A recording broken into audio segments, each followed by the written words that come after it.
Welcome to Let Me Fix This. Enjoy the video. In this video, I will show how to use Thinkorswim on phone. Open the app and sign in, then tap Charts to load your default layout. Use the search bar to add a symbol and pinch to zoom the chart. Tap the Studies icon to add indicators like RSI or moving averages. Save your workspace so layouts and alerts persist across sessions and devices for faster trading. In this video, I will show how to use Thinkorswim on phone.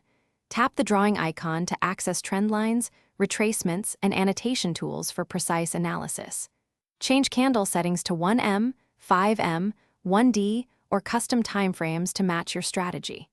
Add indicators with the Studies menu and tweak parameters like length or source. Remember to save your template so future charts load with the same tools automatically. In this video, I will show how to use Thinkorswim on phone. Quick recommendation.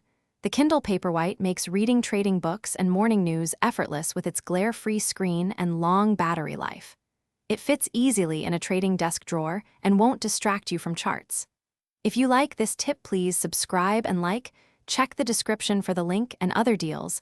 Now let's get back to the video. In this video, I will show how to use Thinkorswim on phone.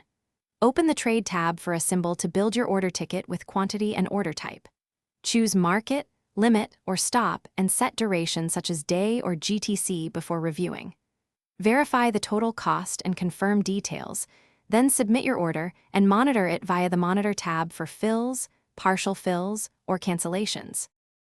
Thanks for watching. If you found this helpful, don't forget to like and subscribe.